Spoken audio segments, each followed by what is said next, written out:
Güzel dostlar merhabalar.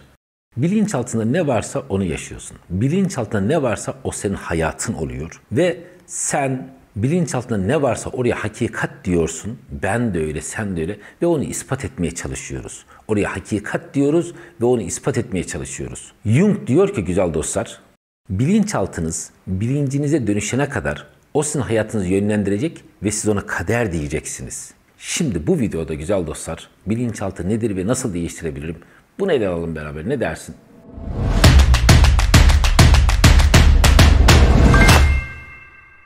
Kaderini sen belirle kampları yapıyoruz ya. Şimdi orada kaderini sen belirle deyince hemen diyor ki güzel dostlarımız ne demek ya? Kaderi nasıl belirleyebiliriz biz? Nasıl? Sen kaderi nasıl değiştirebilirsin? Allah kaderi yazmış işte. Sen nasıl değiştiriyorsun? Değiştiremeyeceğimiz bir kader var, doğru. Ama sen neye kader diyorsun? Sen değiştirebileceğin şeylerin farkında değilsen ve buna kader diyorsan, yani diyelim ki değersizlik duygusu verildi sana çocukluktan ve sen değersizlik duygusu varsa bilinçaltında hayatın neye adıyorsun? Değersiz olduğunu ispat etmeye adıyorsun. Ama sen bu değersizliği değiştirebileceksen ve değiştirmiyorsan bu kaderimde varmış diyorsak burası olmuyor güzel dostlar. Yani çocukken fakirlik duygusu verildi sana. Fakirliği hissettiğin iliklerine kadar. Eğer bilinçaltında o varsa ve sen de hayatını fakir olmaya adamışsan, bunu değiştirebileceksen, değiştirebilecekken değiştirmiyorsak işte orada bir ünlem koymamız gerekiyor değil mi güzel dostlar? Yani hayatını değiştirmek sana ait, senin elinde. Ama nasıl değiştiremeyiz? Niye değiştiremiyoruz? Tabii bunu şimdi derinlemesine ele alacağım. Bilinçaltımızı nasıl değiştiririz ya da neden değiştiremiyoruz? Neden değiştiremiyoruz? Çünkü farkında değiliz. Bilinçaltımızın farkında değiliz. Onunla özdeşleşmişiz. Zihninde bir kısım konuşmalar var. Annen konuşuyor, baban konuşuyor, öğretmenin konuşuyor, arkadaşların konuşuyor. O konuşanın sen olduğunu zannediyorsun. Halbuki başkaları konuşuyor. Bilinçaltını başkaları oluşturdu ve başkaları konuşuyor devamlı. Ama sen zannediyorsun ki onlar benim. Onlar benim düşüncelerim, onlar benim tarzım. O kişi benim diyorsun. Yani diyelim ki böbreğinde bir sıkıntı var, ciğerinde bir sıkıntı var, virüs var, kanser virüsü var. Farkında değilsen tedavi de olmuyorsun. Farkında değilsen bir hamle de yapmıyorsun. O seni yiyip bitiriyor, o seni hastalandırıyor. Belki ölüme doğru götürüyor seni. Farkında değilsek hamle de yapmıyoruz. Aynı bilinçaltı gibi güzel dostlar. Yani bilinçaltını başkaları ekti. Ben de onun farkında değilsem o beni ne yapıyor? Aynı şeyi bir daha yaşatıyor. Değersizim, bir daha değersiz. Değersin bir daha değersiz. Güzel dostlar, tırtılların bir türü varmış. Şöyle yaşıyor bu tür. Reis nereye giderse tüm tırtıllar aynı yere gidiyor. Profesörün birisi bir araştırma yapıyor. İşte 50 tane tırtılı bir kavanozun içerisine koyuyor. Kavanozun içerisine koyuyor ve kavanoz tabii oval bir şey ya. Böyle reis olan tırtıl başa geçiyor. Diğerleri de arkasından gidiyor. Tabii oval olduğu için kavanoz arkadaşlar aynı yere bir daha geliyorlar. Ama hiçbirisi aynı yere bir daha geldiğini fark etmiyor. Sonra bir daha geliyorlar. Sonra bir daha geliyorlar. Bunun farkında olmadıkları için kimse de şey demiyor. Ya reis hayırdır aynı yere gelip duruyoruz demiyor. Ve aynı yerde bir daha dönüp hayatlarını bitiriyorlar güzel dostlar. İşte buradaki reis dediğimiz şey bizim bilinçaltımız. Orada değersiz duygusu varsa aynı yere bir daha geliyorsun. Bir ilişki yaşıyorsun, sıkıntı yaşıyorsun ilişkinde ayrılıyorsun. Sonra yine aynı partnerden bir tane daha buluyorsun. Sonra aynısından bir tane daha buluyorsun. Sonra bir dost ediniyorsun. Bir sıkıntı yaşadığın dostuna diyelim ki ondan ayrıldın yeni bir dost edindin yine aynısını yaşıyorsun. Bilinçaltımızda ne varsa onu bir daha yaşıyoruz ve diyoruz ki güzel dostlar ya ne yapalım kaderimde bu varmış. Yani orada sanki bir yere sığınıyor gibi tembellik yapıyormuşuz gibi değil mi? Ne yapalım kaderimde varmış. Ne yapalım kaderimde varmış değil. Sen farkında değilsin. Farkında değiliz. Sıkıntımız onunla özdeşleştik. Onun farkında olmadığımız için bir daha yaşıyoruz. Peki ne yapmamız lazım? Bilinçaltı ile bilinç arkadaşlar arabayla şoför gibi. Araba nereye giderse şoför de oraya gider. Ama arabayı yönlendiren şofördür. Yani bilinçaltını yönlendiren yine bilincindir.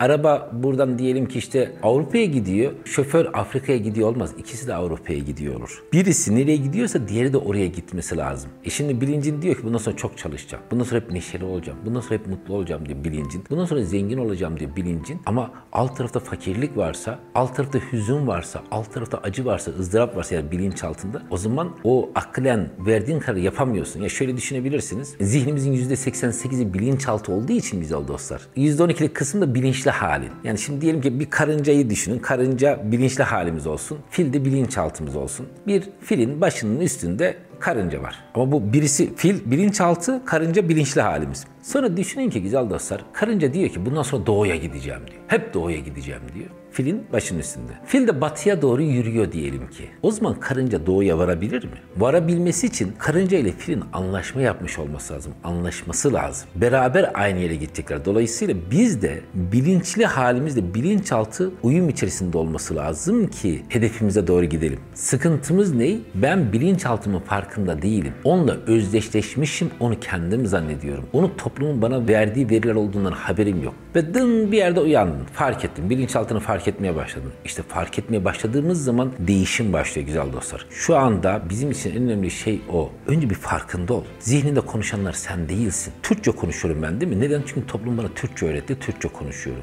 Toplum bana ne öğretmişse onu konuşuyorum. Bunu fark ettiğim zaman evet şimdi değiştirebilirim. Ama nasıl? Bilinçaltımda ne var? Öyle ki güzel dostlar bakın şuna dikkat edin. Dua ediyoruz ya, dua ederken bile alt tarafta fakirlik varsa ona göre dua ediyorsun. Alt tarafta değersizlik varsa ona göre dua ediyorsun. Dua ederken bile cesur davranamıyoruz. Dua ederken bile cömert davranamıyoruz. Ya da bir hedef belirleyeceksin. Hedeflerini bir kağıda yazayım diyorsun. Hedeflerini belirlerken bile bilinçaltına göre yazıyorsun. Hayatta mutluluk istiyorsun, tam isteyemiyorsun. Ben mutluluk istiyorum bile diyemiyorsun. Mutlu olmaya karar verdim bile diyemiyoruz. Orada ne varsa sanki orası bizi esir almış böyle. Böyle hapsetmiş ve sadece onun dediklerini yapmak zorunda gibiyiz. Sadece o bilinçaltının dediklerini yapmak zorundayız. Çünkü orayla özdeşleşmişim. Orayı kendim zannediyorum. Fark ettin, işte fark ettiğin anda değişim başlıyor. Ve sen de diyorsun ki tamam hocam ben bilinçaltımı değiştirmek istiyorum. Nasıl yapacağım? Bunun güzel dostlar yüzlerce farklı tekniği var. Yüzlerce farklı metodu var. Ama şu anda sana en kolayını, en basitini söylemek istiyorum. Zihin ve beden aynı şeydir güzel dostlar. Zihin, bedenin görünmeyen tarafı, beden zihnin görünen tarafıdır. Bir şey içten değiştiremiyorsan dıştan değiştirdin. Ya bedenini mesela diyelim ki mutlu olmak istiyorsun ya, zihinden işte mutluluk gelmiyor. Kalktın, neşeli hareketleri yaptın. Mutlu olduğun zamandaki bedensel hareketleri yaptığın zaman zihinde mutlu olmaya başlar. Ya da tersten düşün. Bedeninde dişin ağrıyor diyelim ki, istesen de mutlu olamazsın. Beden zihnini etkiler, zihin de bedeni etkiler. Ya da şu anda durduğun yerde bir telefon geldi ve güzel bir haber geldi. Hemen birden bedenin değişir. Hemen gülmeye, neşeli olmaya, kahkaha atmaya başlarsın. Zihin ve beden aynı şey. Şimdi bilinçaltı değiştirmek için güzel dostlar en hızlı tekniği sana söylemek istiyorum. O da şu.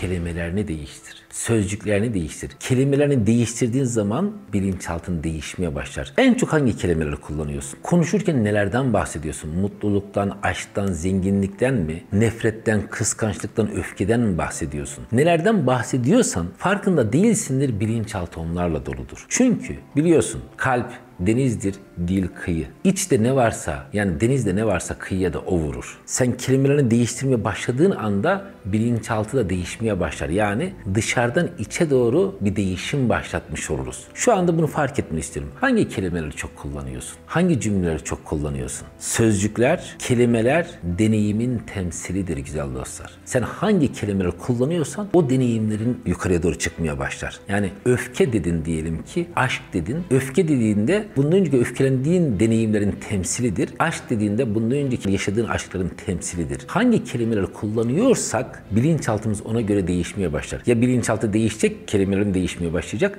ya da kelimeleri değiştireceksin, bilinçaltın değişmeye başlayacak. En hızlı formül budur güzel dostlar. Kelimelerini değiştir. Kelimeler sihirdir. Kelimeler mucizevidir. Kelimeleri değiştirdiğin anda hayatın değişmeye başlar. Diğer en hızlı teknik de güzel dostlar, gözlemci olmak, kendini gözlemlemek. Ben neler konuşuyorum? Ben nasıl davranıyorum? Gözlemci durumuna geçtiğin zaman bilinçaltını çok hızlı değiştirmeye başlarsın. Neyin farkındaysan onu kullanmaya başlarsın. Neyin farkında değilsen o seni kullanmaya başlar. Bilinçaltının farkındaysan onu kullanmaya başlarsın. Bilinçaltının farkında değilsen bilinçaltı seni kullanmaya başlar. Kelimelerini bilinçli kullanıyorsan evet kelimeleri kullanırsın. O da bilinçaltına doğru geçmeye ve hayatına gelmeye başlar. Farkında değilsen kelimeler seni kullanır. Kullandığın kelimeler bilinçaltına ya da hayatına dönüşmeye başlar. Diğer önemli şey arkadaşlar gözlemci olmak, farkındalık. Hastasın, farkında değilsin, tedavi olmuyorsun o zaman. Bunalıma girmişsin, farkında değilsin, onu hayat zannediyorsun. Farkındaysak değiştirmeye başlıyoruz. Güzel dostlar, bilinçaltını değiştirmenin yüzlerce farklı tekniği var. Şu anda sana 2 etkili tekniği söyledim. 1, kelimelerini değiştir. 2, gözlemci ol. farkında ol. Neyin farkında olursan onu yönetmeye başlarsın. Neyin farkında olursan o bir rüyaya dönüşür. Neyin farkında değilsen rüya olan şey gerçek olarak sana hükmetmeye başlar. Evet güzel dostlar, sen de bu bilinçaltının farkında olduğun için, hayatının farkında olduğun için, bundan sonra daima olumlu, pozitif, güzel kelimeleri kullanacağın için sana minnettarım. Her zamanki gibi sevgiyle kal. Hatta aşk ile, hatta tutkuyla kal.